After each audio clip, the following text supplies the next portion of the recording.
Secondary students, এখন আমি চলে যাব তোমাদের ট্রান্সলেশন প্রসেসে।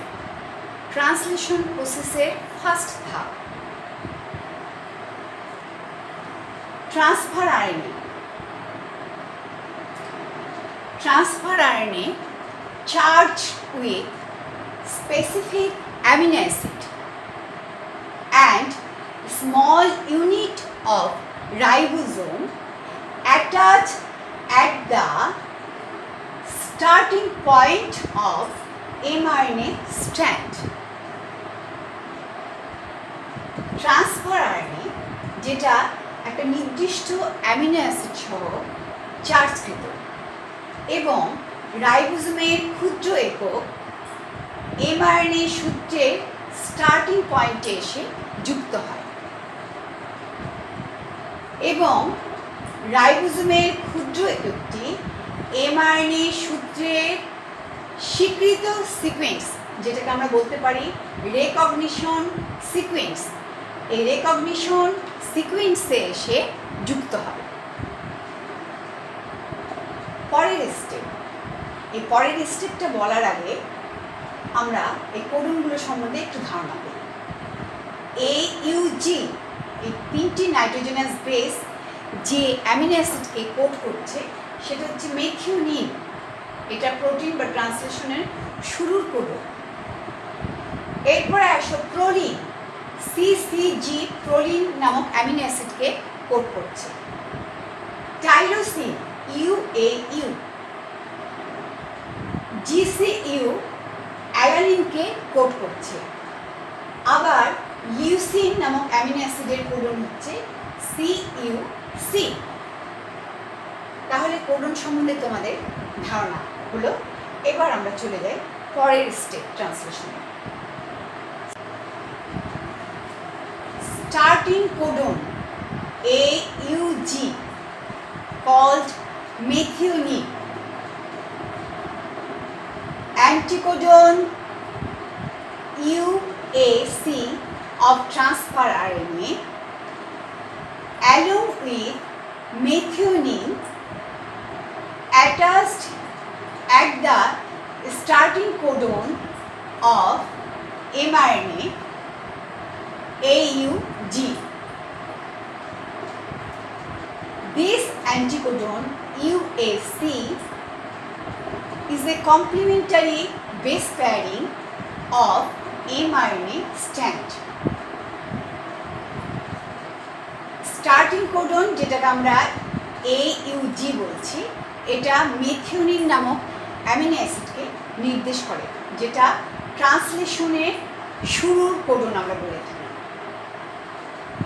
এবং এই ট্রান্সফার আরএনএ, তোমরা চিত্রে একটু ভালোভাবে দেখো, ট্রান্সফার আরএনএর অ্যান্টিকোডন যেটাকে আমরা UAC বলছি, এই অ্যান্টিকোডন যেটা ট্রান্সফার আরএনএ, এটা ট্রান্সফার আরএনএর মেথিওনিনের সঙ্গে যুক্ত অবস্থায় এমআরএনএ স্ট্যান্ডের শুরুর কোডন AUG এর সঙ্গে আবদ্ধ হয় এবং এখানে এই অ্যান্টিকোডন UACটা এমআরএনএ স্ট্যান্ডের কমপ্লিমেন্টারি বেস পেয়ারিং।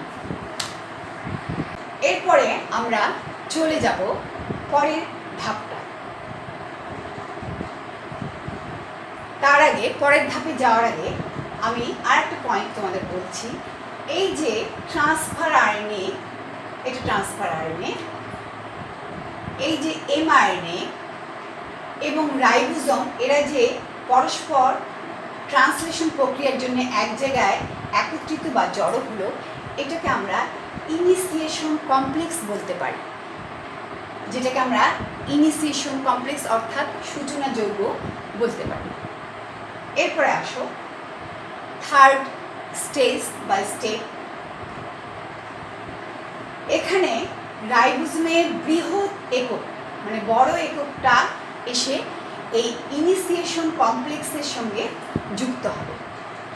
রাইবোজোমের বড় একক যেটা ইনিশিয়েশন কমপ্লেক্সের সঙ্গে এসে যুক্ত হলো, এর দুটো সাইড, A সাইড এবং P side. Transfer RNA cytoplasm থেকে নির্দিষ্ট অ্যামিনো অ্যাসিডকে নিয়ে প্রথমে এ সাইটে আসে পরে পি সাইটে চলে যায় এবং পি সাইটে অ্যামিনো অ্যাসিডগুলো পরপর পেপটাইড বন্ড দ্বারা যুক্ত হয়। অ্যামিনো অ্যাসিডগুলো যখন পি সাইডে এসে পেপটাইড বন্ড দ্বারা যুক্ত হলো, তখন ট্রান্সফার আরএনএ আবার কি হয়, সাইটোসোল থেকে আবার অন্য একটি অ্যামিনো অ্যাসিড আনার জন্যে তৈরি হয় এবং ওই অ্যামিনো অ্যাসিডকে এনে আবার ইনিশিয়েশন কমপ্লেক্সে এসে যুক্ত করে। এরপরে আমরা পরের স্টেজে বা পরের স্টেপে আমরা চলে যাব। mRNA strand and transfer RNA are antiparallel, but anticodon UAC of transfer RNA and starting codon AUG of mRNA are complementary, অর্থাৎ mRNA সূত্র এবং ট্রান্সফার আরএনএ অ্যান্টিপ্যারালাল, কিন্তু এদের কোডন যেমন ট্রান্সফার আরএনএ ইউএসি কোডন এবং mRNA AUG কোডন, এই দুটো codon complimentary. এরপরে স্টেজ বাই স্টেপ যেটাই বলো আমরা চলে যাব। এর পরের ধাপে যেটা হচ্ছে ইনিশিয়েশন ফ্যাক্টর। এই ইনিশিয়েশন ফ্যাক্টর হচ্ছে এক দল প্রোটিন। এই প্রোটিনের কাজ হচ্ছে mRNA স্ট্র্যান্ড, ট্রান্সফার আরএনএ এবং রাইবোজোমকে যুক্ত করা, এবং এই ইনিশিয়েশন কমপ্লেক্স যেটা একদল প্রোটিন নিয়ে গঠিত, সেটা এই ইনিশিয়েশন কমপ্লেক্স বা এদের যুক্ত করতে যে শক্তিটা নেবে সেই শক্তিটা জিডিপি থেকে গ্রহণ করবে। When transfer RNA attach the amino acid at the P site, it leaves the initiation complex and goes to the cytosol. Cytosol means liquid part of cytoplasm. This transfer RNA ready to bring another amino acid of same type. This transfer RNA again ready to bring another amino acid of same type to the initiation complex. তাহলে transfer RNA যখন amino অ্যাসিডগুলোকে যুক্ত করার পর এই initiation complex ত্যাগ করে এবং সাইটোপ্লাজমের তরল অংশ সাইটোসলে চলে আসে। এরপরের আমরা ধাপটায় চলে যাব। পরের ধাপে ribosome moves along the 5-3 direction of mRNA strands. As a consequence, amino acids are attached with one another with the help of peptide bonds. Then polypeptide or protein molecule is formed.